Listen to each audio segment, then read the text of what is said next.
Hello, in this walking talking mock, we'll be looking at the topic of structure and bonding, as lots of questions come up in the GCSE exam and normally people find it really challenging to answer them. Before we look at bonding, we need to understand what an ion is.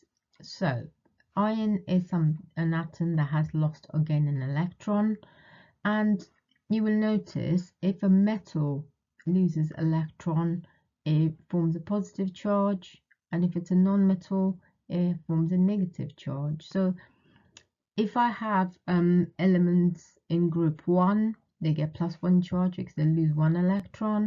And if I have in group 2, 3 or 4, they'll make positive charges according to how many electrons they lose per group. If I then look at groups 5, 6 and 7, they will gain electrons, so they will get negative charge. So let me just explain that for you. So if I got group 1, it makes +1 charge.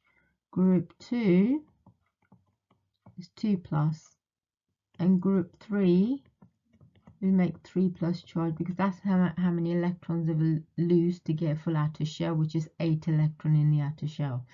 If I then look at non-metals, group 5 needs to become 8, so it'll gain 3 electrons, it gets -3 charge. Group 6 will be -2, and then group 7 will be -1, and these are how many electrons it will gain. And as you know, the group 8 does not gain or lose electron because it already got full outer shell of 8 electrons. Now let's look at what ionic bonding is. So ionic bonding is the bonding between a metal and a non-metal to get a full outer shell. And normally students get really confused between ionic and covalent bonding. So I'm going to show you a clue you can use in the exam. And the clue here is the word ion in the ionic bonding, which means you need to form a positive and negative charge, which means bonding between a metal and a non-metal. So like I said to you already, metal will lose electrons and non-metal will gain electron. Depending on which group they belong to, they will lose and gain accordingly. So if you look at this example here, if something is in group 1, it loses 1 electron, and the group 7 will gain 1, so it's quite nice and easy ratios. So if something is in group 2 and 6, the ratio is 1 to 1, so it's quite easy, and then the 5 and 3 works together. However, if I was to give an example of something in group 1 and then 6, it isn't as straightforward because you might need more than 1 electron loss and gain. So let's have a look at oxygen, for example. So oxygen has 8 electrons in the outer shell, and I'm going to use sodium here. Sodium got to lose 1 electron, so it's going to transfer 1. Now you'll notice if you count the electrons, you only got 7, which then means you're going to need another sodium to donate electron to make it 8. So the formula here becomes Na2O, which means I need 2 sodiums to 1 oxygen. So if I am doing ionic bonding between group 1 and 6, the ratio is 2 to 1. So here is an example of sodium chloride. Sodium is in group 1, chlorine is in group 7, and you will see the sodium gets an Na+ charge, meaning it's lost 1 electron. Chlorine has 1 negative, meaning it's gained 1 electron. Now the bonding between them is called ionic bonding, and is held together by electrostatic attraction, which basically means oppositely charged ions are held together. In this bottom here, this is called a dot and cross diagram that the examiner will ask you to draw, and in this case you need to show the transfer of electrons. So sodium has got, if you look here, 2, 8, 1, it has 11 electrons. Chlorine, 2, 8, 7, 17 electrons. So sodium needs to lose this 1 electron and chlorine needs to gain an electron. So in this diagram here you will see the sodium's now lost an electron and got plus charge on the whole ion, and chlorine's gain 1, and last shell's got 8 as shown here, and it's got full outer shell. Now, like I said to you, if I was to look at the charges, if I have a group 1 is +1, group 3 is +3, group 6 is -2, 7 is -1, and so on. Now, this is an exam question where they'll ask you to explain the bonding between magnesium oxide or calcium chloride. It could be any compounds. They can ask you ionic compounds. And the way you know it's ionic compounds, because the first part of it would be a metal and the second part would be made of a non-metal. So if you was to look at magnesium oxide, magnesium lives in group 2. Electronic configuration for magnesium is 12 electrons, that means 2H2. Oxygen lives in group 6 and has 8 electrons, electronic configuration of 2,6. So in this case, to become 8 for magnesium needs to lose 2 electrons and oxygen needs to gain 2. So quite straightforward, you can say magnesium has 12 electrons, electronic configuration of 2H2, where magnesium will lose 2 electrons and oxygen will gain 2 electrons. Also, to get further marks, you will say as magnesium loses 2 electrons, it gets an Mg2+, and as oxygen gains 2, it gets 2-. The overall formula is MgO because the positive 2 will cancel out with the negative 2.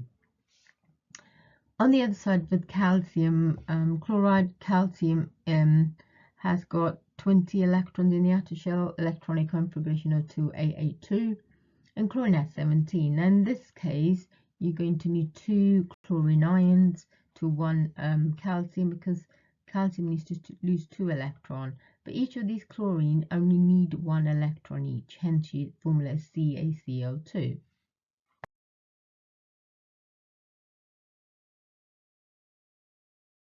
Now, you're going to get a series of exam questions to complete. So what we're going to do is give you time to complete those questions. And then once you've done that, you'll get a purple or green pen and you can go through the answers and mark them.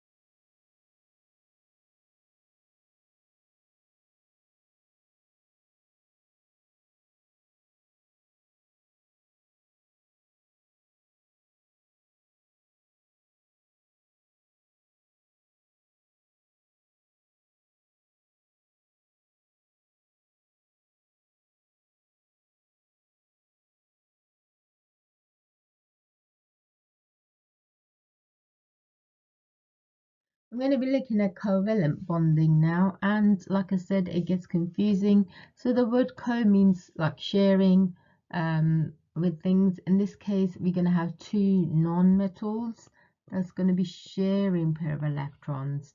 And in this diagram, you will see that I've got NH3 with nitrogen is sharing 3 hydrogens, or you got the water molecule H2O where electrons are being shared. These are structures, all the compounds that are in your GCSE curriculum. You can be asked to draw any of these to represent covalent bonding in a dot and cross diagram. First one's methane, the formula is CH4, so 1 carbon with 4 hydrogens. Now, carbon has a valency of 4, which means it bonds to 4 things, and hydrogen needs to have 2 to get full outer shell. So you will see your 4 carbon and 4 hydrogens, where if you count the whole of carbon, it's got now 8 electrons, but if you count individual hydrogens, they have 2. Again, here chlorine's sharing 1 pair of electrons because it's got 7, but sharing 1 pair of electrons with hydrogen becomes 8, and then hydrogen gets 2. Same as water, it's got 6 electrons in the outer shell, it shares 1 each to become 8. Carbon dioxide, again, carbon's got 4 bonds, is sharing oxygen sharing 2 oxygen bonds. So these in the middle, the dot and cross, these are called pair of electrons because you got 1 pair here and then you got another pair here, and then hydrogen's got H2, the formula. So these are the way we write the formulas down when we share electron. So methane is CH4, HCl for hydrochloric acid, water's H2O, hydrogen's H2, oxygen's O2, and carbon dioxide CO2. So this is where, when we write formulas, this is where they get the numbers from. Right, so again, you're going to be given a series of questions. Have a look at them and complete them to the best of your knowledge. And once you've done them, then use your purple or green pen to mark your work.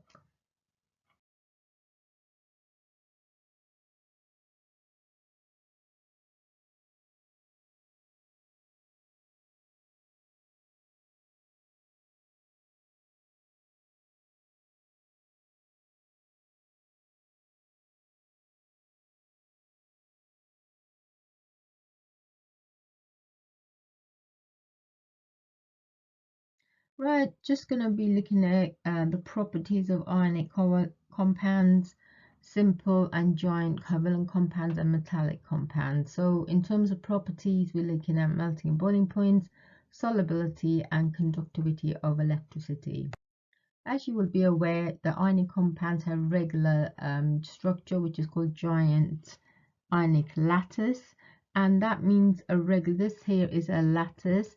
It means a regular arrangement of positive and negatively charged ions. They're held together by strong electrostatic forces of opposite charges, which keeps them in that shape. Now, because there is a positive and negative charge, the strong electrostatic forces are going to need a lot of energy to break the bonds, hence it will have a high melting and boiling point. In terms of conducting electricity, you need to have free-flowing ions to carry the charge, not electrons, which means if I have my sodium chloride, which is a salt, everyday salt, I put in water, it then dissolves in water, or I can melt it to break the structure. That will allow the ions to flow, which will carry the charge. If I give you a block of salt and give you electrodes and you put it in, you will see that as a solid, salt does not conduct electricity because there are no free-flowing ions. In terms of solubility, ionic compounds are soluble in water because the ions again can separate and react with the H2O in the water. If I look at simple covalent molecules like NH3 or H2O, they have weak forces between them. Even though covalent bonding is quite strong in itself, and they're called intermolecular forces. And these, because they're small inside, they're going to need less force to break, and they can be gas or liquid formats. And they do not conduct electricity because they do not have a charge on the molecule. So they're not free-flowing ions to carry the charge. So let's look at some more exam questions for you to complete and then mark.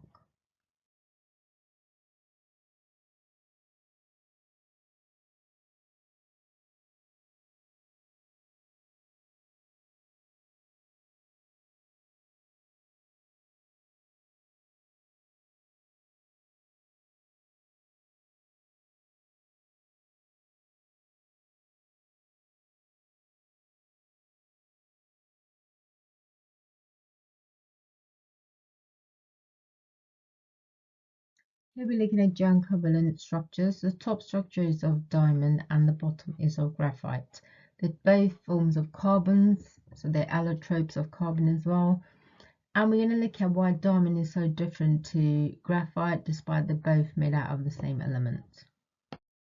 Now, carbon has a tetrahedral structure. Each carbon atom is bonded to another 3. So if you look at individual, carbon has 4 bonds. Each bond is 4. So each of them are bonded. It's extremely hard structure and has very high melting and boiling point because they need lots of energy to break the bond. It doesn't have any free-flowing ions, so it can't carry the charge, hence it doesn't conduct electricity. Now, this is the structure of graphite, and you will see here only 3 are bonded. So if I was to draw the structure of carbon, only 3 bonded pair and 1 is delocalized. So this is delocalized. The word delocalized means it's not bonded, and these are bonded pairs. Hence, the structure is weaker. Now, because only 3 are bonded and 1 is delocalized, that allows it to conduct electricity where the delocalized electron is. Equally, graphite is in your pencil lead, which allows you to write, and it slips quite easily because they are in layers. And then the bond in between is weak, which then allows the graphite to be lubricant to move. Fullerenes are also allotropes of carbon, and they are different types and shapes. So carbon nanotubes are cylindrical fullerenes. They have high strength in terms of diameter. They can be used for nanotechnology. And we have something called buckyball, which is C60. Then the full name is Buckminster fullerene, but you can use the word buckyball in the exam as well. They can be used to deliver certain things like medication, which can be inhaled or taken. They can be used for electronics and other material, extremely strong type of material. Now this is graphene. It's a single layer of graphite and is basically a hexagonal shape of carbon. Is one atom thick. It's excellent conductor of thermal energy and electricity. It has really low density, and the word density means how heavy something is. However, despite being so light, it is extremely strong and it's readily used in electronic industry. We'll be doing some exam questions on this part of the explanation I've done for you. And again, you can use the purple green pen to mark your work.